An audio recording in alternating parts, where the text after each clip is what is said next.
14ஆம் நூற்றாண்டுல ஏற்பட்ட ஒரு எரிமலை வெடிப்பின் மூலம் உருவான ஒரு பகுதி. ஒரு 284 ஏக்கர் தான் மொத்தம், அதனுடைய பரப்பளவே அவ்வளவுதான். திமுகவினுடைய பலத்த எதிர்ப்பின் மீறி தான் வந்து அவங்க கச்சத்தீவு வந்து கொடுத்தாங்க அப்படின்னு சொல்லி நினைச்சிட்டு இருக்கோம். ஆனா உண்மை அதுவல்ல. காஷ்மீரை தூக்கி வள்ளல் மாதிரி கொடுத்தாங்களோ அதே மாதிரி இந்திரா காந்தி அம்மையார் வந்து கச்சத்தீவை தூக்கி இலங்கைக்கு ஒரு வள்ளல் மாதிரி அப்படியே கொடுத்தாங்க, நாங்க வச்சீங்க அப்படின்னு சொல்லிட்டு. மது ஒழிக்கப்படும் கட்சி இதையேதான் திருப்பி 1980 இருந்து கொடுத்துட்டு இருக்காங்க. இந்த வருஷ தேர்தல் அறிக்கையிலையும் கச்சத்தீவை நாங்கள் மீட்போம்னு திமுக சொல்லியிருக்காங்க. என்கிட்ட ஒரு சொத்து இருக்கு, நான் ஒருத்தருக்கு கொடுக்கணும்னு நினைச்சேன்னா பத்திரத்துல எழுதி இந்தாப்பா வச்சுக்க சொல்லி கொடுத்துடலாம். ஆனா திருப்பி நான் அவர்கிட்ட இருந்து அந்த சொத்தை வாங்கணும் அப்படின்னா அவர் தான் எனக்கு எழுதி தரணும். இல்லைன்னா சொக்காவை பிடிச்சி அந்த பத்திரத்தை வாங்கி எனக்கு கிழிச்சு போடணும், ரெஜிஸ்ட்ரேஷன் ஏற்கனவே ஆயிருக்கும், எல்லாம் 1008 பிரச்சனைகள் இருக்கு. லூசுத்தனமா கேள்வி கேட்பதை விட்டு செய்த தவறை வந்து திராவிட முன்னேற்ற கழகம் ஒத்துக்கொண்டு மக்களிடம் மன்னிப்பு கேளுங்க.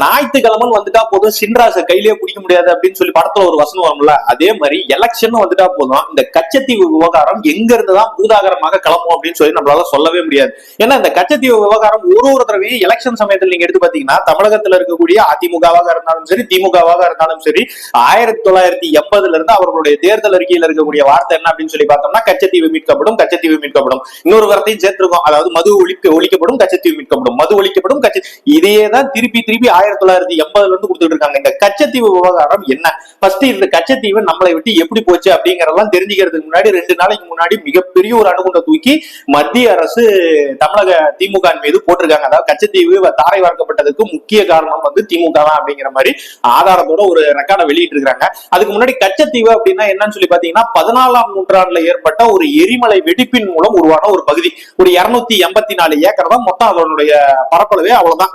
அது அந்த 14ஆம் நூற்றாண்டு அப்புறம் பாத்தீங்கன்னா இலங்கையும் தமிழ்நாடு, இந்த இந்தியா, இந்த பாரத தேசம் இதெல்லாம் சேர்ந்து அதை நிர்வகிச்சுட்டு வந்தாங்க. 17ஆம் நூற்றாண்டுல வந்து ராமநாதபுரம் மன்னர் வந்து விஜயபாஸ்கர சேதுபதி இருக்காருல்ல, அவருடைய கட்டுப்பாட்டின் கீழே வந்து இந்த கச்சத்தீவு வருது. கிட்டத்தட்ட 1948 வரைக்குமே அவருடைய கட்டுப்பாட்டுல தான் இந்த கச்சத்தீவு இருந்தது. சோ எந்த பிரச்சனையும் இல்லாம தான் அவங்க வந்து கடற்படையில இருக்கவங்க இந்த மீனவர்கள் எல்லாம் போய் மீன் பிடிக்கிறது இந்த பிரச்சனை எல்லாம் இருந்தது. ஆனா 1948 என்னாச்சு அப்படின்னா இந்தியா சுதந்திரம் வாங்கினதுக்கு அப்புறம் வந்து அந்த ஜமீன்தார் நிர்வாக ஒழிப்பு சட்டத்தின் மூலம் வந்து இவர்கள் கிட்ட இருந்த அந்த ப்ராப்பர்ட்டிஸ் எல்லாம், ஒரு குறிப்பிட்ட சில ப்ராப்பர்ட்டிஸ் எல்லாம் மத்திய அரசு வந்து தங்களுடைய கட்டுப்பாட்டில் எடுத்தாங்க. அப்படிதான் இந்த கச்சத்தீவு வந்து மദ്രാஸ் பட்டணத்தினுடைய கட்டுப்பாட்டுக்கு போச்சு. மெட்ராஸ் ப்ரொவின்சி அப்படின்னு சொல்லுவோம். சோ அந்த மெட்ராஸ் ப்ரொவின்சியோட கட்டுப்பாட்டுக்கு இந்த கச்சத்தீவு முதல்ல போச்சு. அப்புறம் இந்திய அரசனுடைய கட்டுப்பாட்டுக்கு, கடல்ல இருக்கிறதுனால இந்திய அரசனுடைய கட்டுப்பாட்டுக்கு போச்சு. அப்போ ஒரு பிரச்சனை எப்படி வருது அப்படின்னா இந்த இந்திய கடற்படை வீரர்கள் வந்து அந்த கச்சத்தீவுல போய் பயிற்சியில ஈடுபடுறாங்க. அப்படி அதுக்கு வந்து இலங்கை வந்து மிகப்பெரிய ஒரு எதிர்ப்பு தெரிவிச்சாங்க. உங்களுடைய கடற்படை வீரர்கள் வந்து இங்க வந்து பயிற்சியில் ஈடுபடுறாங்க, உங்களுக்கு என்னதான் ராமேஸ்வரத்துல இருந்து ஒரு 55 கிலோமீட்டர்ல இந்த கச்சத்தீவு இருந்தா கூட இலங்கையில இருந்தும் கிட்டத்தட்ட ஒரு 40-50 கிலோமீட்டர்ல தான் இந்த கச்சத்தீவு இருக்கு, அதனால எங்களுக்கு அது அச்சுறுத்தலாக இருக்குது அப்படின்னு சொல்லி இலங்கைக்கும் இந்தியாவுக்கும் ரொம்ப நாளாகவே வந்து ஒரு வாய்க்கா தகராறு மாதிரி போயிட்டு இருந்தது இந்த ஒரு கச்சத்தீவை வச்சு.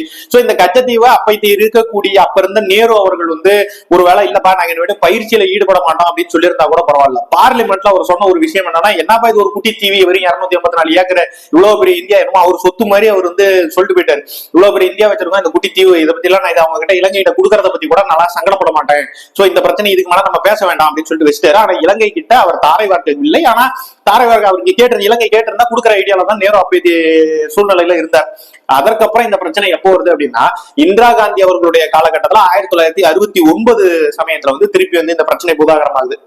சோ இலங்கை வந்து கச்சத்தீவை வந்து எங்களுக்கு கொடுங்க அப்படிங்கிற மாதிரி கேட்கறாங்க. இதுல இன்னொரு பெரிய விஷயம் என்ன அப்படின்னு சொல்லி பாத்தீங்கன்னா இலங்கை வந்து பக்கத்துல இருக்கக்கூடிய குட்டி நாடு, அது நமக்கு எல்லாமே தெரியும். ஆனா அதை வந்து இந்தியா வந்து எப்பவுமே நட்பு நாடாக வைத்துக் கொள்ளதான் எப்பவுமே ஆசைப்படும். இந்த இலங்கையை நம்மள எப்பவுமே மிரட்டுவோம். எப்படின்னா எனக்கு கச்சத்தீவு கொடுக்குறியா, இல்ல வந்து சீனாக்காரங்க வந்து ராணுவ தடவாள ஆரம்பிக்கிறாங்கிறான் நான் ஆரம்பிச்சு விடட்டுமா, இல்ல பாகிஸ்தானிங்க வந்து ஆரம்பிக்கிறாங்கிறான் நான் ஆரம்பிக்க விடுறேன், அமெரிக்காக்காரங்க வரான் நான் அவனை இங்க ஆரம்பிக்க விடுறான். நம்ம இந்தியா என்ன பண்ணுவாங்க அப்படின்னா ஏற்கனவே நட்பு நாடா இருக்கு, நமக்கு ஏன் இந்த இடத்துல ஏற்கனவே காஷ்மீர் ஒரு மிகப்பெரிய பிரச்சனையா போயிட்டு இருக்குது, நம்ம இதுக்கு இந்த இடத்துலயும் கொண்டு வந்து பிரச்சனை விடுவானா அப்படின்னு சொல்லிட்டு இந்திரா காந்தி அவர்கள் வந்து என்ன பண்றாங்க அப்படின்னா 1969 டிஸ்கஸ் பண்ணி 73 வந்து அப்ப இருந்த உள்துறை செயலாளரை வச்சு அவங்க வந்து தமிழகத்துக்கு தகவல் கொடுக்குறாங்க. நம்ம இவ்வளவு நாளா என்ன நினைச்சுக்கிட்டு இருந்தோம் அப்படின்னா தமிழ்நாட்டுல இருக்க இந்த கச்சத்தீவை வந்து தாரை வார்க்கிறதுக்கு மத்திய அரசு முடிவு பண்ணும்போது அதுக்கு திமுகவினுடைய பலத்த எதிர்ப்பின் மீறி தான் வந்து அவங்க கச்சத்தீவை வந்து கொடுத்தாங்க அப்படின்னு சொல்லி நினைச்சிட்டு இருக்கோம். ஆனா உண்மை அதுவல்ல. அப்ப இருந்த வெளியுறவுத்துறை செயலாளர் வந்து கருணாநிதி அவர்களை தொடர்பு கொண்டு இந்த மாதிரி கச்சத்தீவை வந்து இலங்கைக்கு கொடுப்பதற்கு மத்திய அரசு முடிவு செஞ்சிருக்கிற மாதிரி தெரியுதுங்க. இதுக்கு உங்களுடைய கருத்து என்ன அப்படிங்கும் போது கருணாநிதி அவர்கள் முழு சம்மதத்தின் பேர்ல தான் கச்சத்தீவை இலங்கைக்கு 1974 இந்திய அரசு, அதாவது இந்திரா காந்தி, அப்புறம் இந்திரா காந்தி அவர்கள் தாரை வார்த்தாங்க.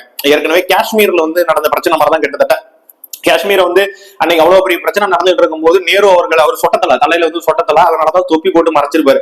பார்லிமெண்ட்ல எந்திரிச்சு என்னப்பா காஷ்மீர் விவகாரம் இவ்வளவு பெருசா போயிட்டு இருக்கு அப்படிங்கும் போது தலையை திறந்து காமிச்சு, இங்க பாருங்க இந்த தலையில இருந்து ஒரு முடி கீழே விழுந்தா என்ன மதிப்போ அதே மதிப்பு தான் காஷ்மீர் இந்தியா விட்டு போனா அப்படின்னு சொல்ல ஒரு மனுஷன்.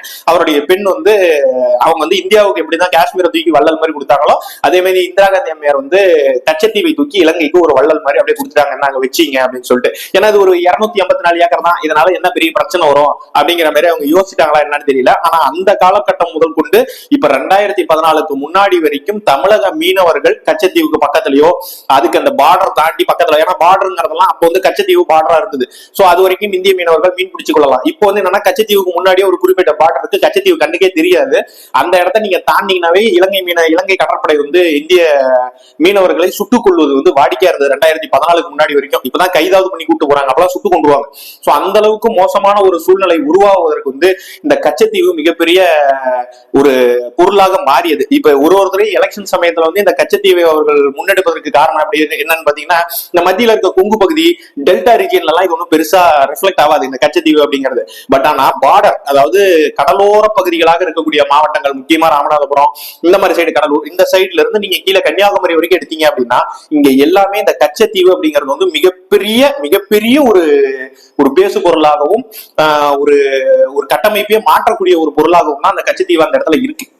இவ்வளவு நாளா நினைச்சிட்டு இருந்தது ஒரு கட்சி தமிழகத்துல இருக்கக்கூடிய திராவிட முன்னேற்ற கழகம் இல்ல நாங்க நல்ல எதிர்ப்பு தெரிவிச்சோம், அதையும் மீறி இந்திரா காந்தி அம்மையார் கொடுத்துட்டாங்க அப்படின்னு சொல்லி சொன்னாங்க. விஷயம் என்னன்னா, 2 நாளைக்கு முன்னாடி பாரதிய ஜனதா கட்சியினுடைய மாநில தலைவர் திரு அண்ணாமலை அவர்கள் ஒரு RTI, அதாவது ரைட் டு இன்ஃபர்மேஷன், தகவல் அறிவின் உரிமை சட்டத்தின் மூலம் இந்த கச்சத்தீவை தாரை வார்த்தது திமுகவுக்கு தெரியுமா, அப்புறம் முதலமைச்சர் கருணாநிதிக்கு தெரியுமா அப்படின்னு சொல்லி ஒரு கேள்வி கேட்டு மத்திய அரசு கொடுக்குறாரு. சோ அதுக்கு வெளியுறவுத்துறை அமைச்சகம் ஒரு பதில் கொடுக்குறாங்க. தாராளமா தெரியும், நாங்க 1973 அவர்கிட்ட சொல்லிட்டோம், 74 கையெழுத்தாக்குது, ஒரு வருஷத்துக்கு முன்னாடியே அவர்கிட்ட இந்த மாதிரி தாரை வார்க்கிறதுக்கு ரெடி ஆயிட்டு இருக்காங்கன்னு சொன்னா அவர் முழு சம்மதத்தோட தான் கச்சத்தீவு கொடுக்கப்பட்டது அப்படின்னு சொல்லி. சோ இத்தனை வருஷமா, கிட்டத்தட்ட 74னா இத்தனை வருஷமா இப்ப 2024 வரைக்குமே கச்சத்தீவுக்கு நாங்க எதிர்ப்பு தெரிவிச்சோம், ஆனா இருந்தாலும் கொடுத்துட்டாங்க அப்படின்னு சொல்லி காங்கிரஸ் மேல மட்டும் பழிய தூக்கி போட்டுட்டு இருந்தாங்க. இப்பதான் விஷயம் தெரியுது, ஏதாவது இதுக்கு முழுக்க காரணம் காங்கிரஸ் மற்றும் திமுக இரண்டும் சேர்ந்துதான் பண்ணிருக்காங்க அப்படிங்கிறது வெட்ட வெளிச்சமா இருக்கு. இந்த வருஷ தேர்தல் அறிக்கையிலையும் கச்சத்தீவை நாங்கள் மீட்போம்னு திமுக சொல்லியிருக்காங்க. சோ இவர்களே கொடுத்துட்டு இவர்களே மீட்பது எந்த அளவுக்கு சாத்தியம்? இதுல இன்னொரு கேள்வி வேற கேக்குறாங்க, நாங்க தான் கொடுத்துட்டோம், சரி 10 வருஷம் ஆச்சு மோடி இந்த 10 வருஷத்துல நீங்க மீட்டிருக்க வேண்டியதானே அப்படின்னு சொல்லி. ரொம்ப சிம்பிளான லாஜிக் தான். இப்ப என்கிட்ட ஒரு சொத்து இருக்கு, நான் ஒருத்தருக்கு கொடுக்கணும்னு நினைச்சேன்னா பத்திரத்துல எழுதி இந்தாப்பா வச்சுக்கன்னு சொல்லி கொடுத்துடலாம். ஆனா திருப்பி நான் அவர்கிட்ட இருந்து அந்த சொத்தை வாங்கணும் அப்படின்னா அவர் தான் எனக்கு எழுதி தரணும், இல்லைன்னா சொக்காவை பிடிச்சி அந்த பத்திரத்தை வாங்கி எனக்கு கிடிச்சு போடணும், ரெஜிஸ்ட்ரேஷன் ஏற்கனவே ஆயிருக்கும், எல்லாம் 1008 பிரச்சனைகள் இருக்கு. சோ லூசுத்தனமா கேள்வி கேட்பதை விட்டு செய்த தவறை திராவிட முன்னேற்ற கழகம் ஒத்துக்கொண்டு மக்களிடம் மன்னிப்பு கேளுங்க. நீங்க எல்லாம் மன்னிப்பு கேட்கறதுலாம் ஒன்றும் சாதாரண விஷயம் தான், தாராளமா மன்னிப்பு கேளுங்க. மத்திய அரசுக்கு இதுக்கு மேல வரக்கூடிய ஆட்சியாளர்கள் ஒரு அழுத்தம் கொடுத்து அந்த கச்சத்தீவை மெல்ல இலங்கையிடமிருந்து நட்பு ரீதியாக கேட்டு வாங்குவதற்கு முன்புதான் இதோட ஒரே வெடி அப்படிங்கறத இங்க இருக்க ஆட்சியாளர்கள் சீக்கிரம் புரிஞ்சுக்குவாங்க அப்படின்னு சொல்லி நாங்க நினைக்கிறோம். பார்க்கலாம் எது நடக்குதுன்னு. இந்திய மீனவர்கள் மற்றும் தமிழக மீனவர்களுடைய நலனுக்காக கச்சத்தீவு எந்த காலமாக இருந்தாலும் ஒரு காலத்துல அது மீட்டு எடுக்கப்படணும் அப்படிங்கிறது எங்களுடைய ஆசையாகவும் இருக்கிறது. நல்லதே நடக்கும். நன்றி.